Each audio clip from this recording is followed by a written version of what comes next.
بسم اللہ الرحمن الرحیم الحمدللہ رب العالمین والعاقبۃ للمتقین والصلاۃ والسلام علی خاتم الانبیاء والمرسلین وآلہ الطیبین الطاہرین۔ السلام علیکم، کیسے ہیں جی آپ سب؟ امید کرتی ہوں معرفت خاندان تطہیر کے اس سفر میں آپ میرے ہم رکاب ہیں اور لذت و سرور میں ڈوب کر تسلیم اور رضا کی منزل کی طرف رواں دواں ہیں، تاکہ ہماری یہ زندگی بھی مثالی ہو اور ان ہستیوں کے ادب و احترام میں ہماری موت بھی ایک نئی زندگی کا نام ہو۔ کہ سلطان باہو رحمۃ اللہ علیہ نے راز بتا دیا، نام فقیر انہ دا باہو قبر جنہ دی جیوے ہو۔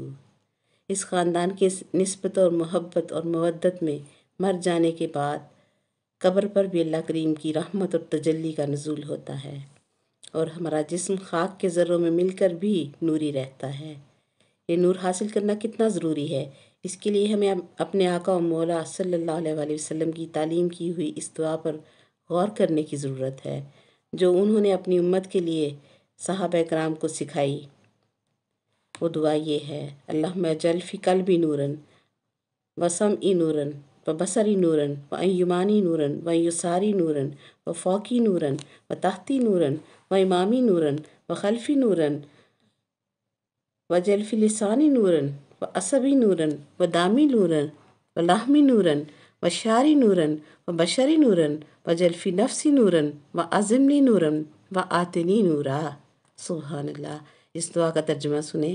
اے اللہ، میرے دل کو نور عطا فرما، میرے کانوں کو نور عطا فرما، میری آنکھوں کو نوری کر دے، میرے دائیں طرف نور چلا دے، میرے بائیں طرف نور رواں دواں کر دے، میرے اوپر نور کا نزول فرما، میرے قدموں کے نیچے نوری راستہ رکھ دے، میرے آگے آگے نور چلا دے اور میرے پیچھے پیچھے نور لگا دے، اور میری زبان کو نوری کر دے، میرے جسم کے پٹھوں یعنی اعصاب میں نور عطا فرما، میرے جسم کے خون میں نور دوڑا دے، اور میرے جسم کے گوشت یعنی جلد میں نور بھر دے، اور میرے جسم کے روئیں روئیں بال بال میں نور بھر دے، میری بشریت نوری کر دے، میرا نفس نوری کر دے، اور میرے اس نور کو مزید بلندی درجات عطا فرما اور مجھے نور عطا کرتا رہ۔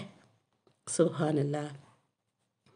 اب سوچیں کہ ہم کو نور کی کتنی ضرورت ہے کہ آقا دو جہاں صلی اللہ علیہ وآلہ وسلم نے کبھی بھی کسی بھی چیز کو مانگنے کے لیے اتنی لمبی دعا نہ تعلیم فرمائی، اور اتنی تفصیل سے اور اتنی مقدار میں نبی صلی اللہ علیہ وآلہ وسلم نے نور مانگنا سکھایا ہے کہ ہمیں معلوم ہو جائے کہ ہم رب کے عطا کیے ہوئے نور کے بغیر کچھ بھی نہیں ہیں۔ اگر ہمارے یہ سب اعضاء نوری ہوں اور ہمارے دائیں بائیں آگے پیچھے اوپر نیچے سارا ماحول نوری ہوگا تو ہی ہم کچھ مقام پا سکیں گے۔ اسی مقصد کے حصول کے لیے رب کریم نے ہمیں وہ نوری پیکر عطا فرمائے جو اللہ کریم کے بقع نور سے نور لے کر مخلوق میں نور بانٹتے ہیں، کہ یہ ان کا فرض منصبی بھی ہے۔ یعلمہم الکتاب والحکمہ ویزکیہم، اسی منصب عالی کی طرف رہنمائی کرتا ہے۔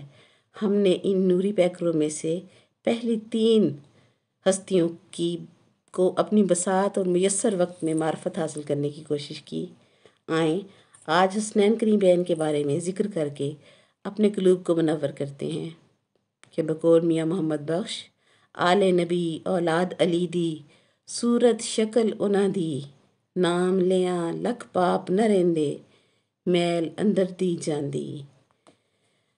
یاد رکھیں، نور احد لا شریک سے صادر ہونے والی ان ہستیوں کو منیت کا ٹائٹل ملا، کسی اور کو یہ رتبہ نصیب نہ ہو سکا۔ ساری کائنات کا نبی سے رشتہ کا کی کے میں بندھا ہوا ہے۔ نبی صلی اللہ علیہ وآلہ وسلم کا صحابی، نبی کی زوجہ، نبی کی امت، اور من کا مطلب عربی میں سے ہے۔ مولا علی اور بی بی صاحبہ بھی منیت کے رشتے میں ہیں، اور حسنین کریمین بھی نبی صلی اللہ علیہ وآلہ وسلم سے اور نبی صلی اللہ علیہ وآلہ وسلم ان سے۔ جب دشمنان رسالت نبی صلی اللہ علیہ وآلہ وسلم کو ابتری کا طعنہ دیتے تھے تو ان کا منہ ہمیشہ کے لیے بند کرنے کے لیے اللہ کریم نے دختر پیغمبر کے ذریعے نسل پیغمبر کو جاری فرمایا، اور قرآن پاک میں اللہ کریم نے حسنین کریمین کو ابناءنا فرما کر ابن رسول اللہ کہا، اور صحابہ کرام بھی جب ان کو السلام کرتے تو یا ابن رسول اللہ کہہ کر سلام کرتے۔ کہ قرآن پاک کی آیت مباہلہ میں بھی نبی کریم صلی اللہ علیہ وآلہ وسلم سے نواسے لانے کو نہیں کہا گیا ہے، بلکہ ابناءنا بیٹے لانے کو کہا گیا ہے۔ اور یاد رکھیں، قرآن کے فرمان سے فرزند رسول ہونا ثابت ہے اور اس کو تسلیم کرنا ہی ایمان ہے، اور یہ طاقت فقط کلام الہی میں ہے کہ اگر قرآن چاہے تو کسی کو کسی کی ولدیت سے نکال دے، جیسا کہ نوح علیہ السلام کا بیٹا۔ اسی طرح سے کلام الہی ہی کی طاقت ہے کہ حسنین کریمین کو نبی صلی اللہ علیہ وسلم کی ولدیت میں بتایا، اور سورہ کوثر کی پہلی تفسیر امام حسن مجتبی علیہ السلام کی صورت میں جب رسول اللہ صلی اللہ علیہ وسلم کی گود میں آئی تو نبی پاک صلی اللہ علیہ وسلم نے تمام صحابہ کرام نے مل کر خوشی منائی، آپس میں مبارکبادیں دی گئیں۔ نبی صلی اللہ علیہ وسلم نے اپنی زبان مبارک مولا حسن پاک کے منہ میں ڈال کر گٹھی دی تو حضرت ابو ہریرہ رضی اللہ تعالیٰ عنہ نے عرض کی، یا رسول اللہ، اتنی محبت کا اظہار ہم پہلی بار دیکھ رہے ہیں۔ تو نبی صلی اللہ علیہ وسلم نے فرمایا، انہو منی، کہ یہ حسن مجھ سے ہے۔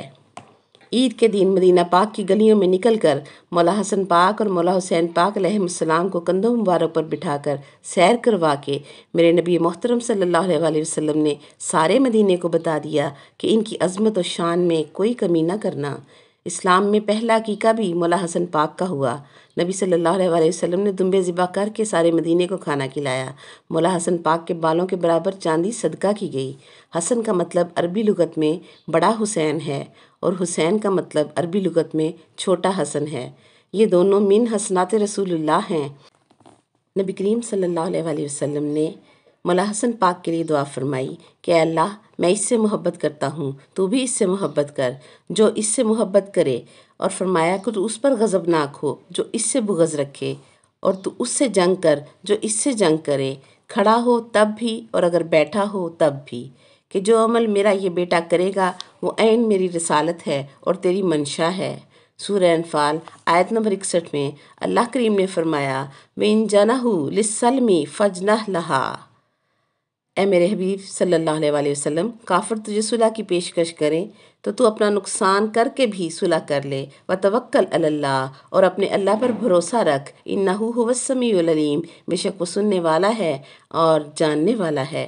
وَيُرِيدُ أَن يَخْدَعُوكَ، اور اگر وہ ارادہ کریں کہ تجھے دھوکہ دیں گے اور تو جانتا بھی ہے کہ وہ تجھے دھوکہ دیں گے، فَإِنَّ حَسْبُكَ اللَّهُ، پس بے شک تو جان لے کہ تیرے لیے تیرا اللہ کافی ہے۔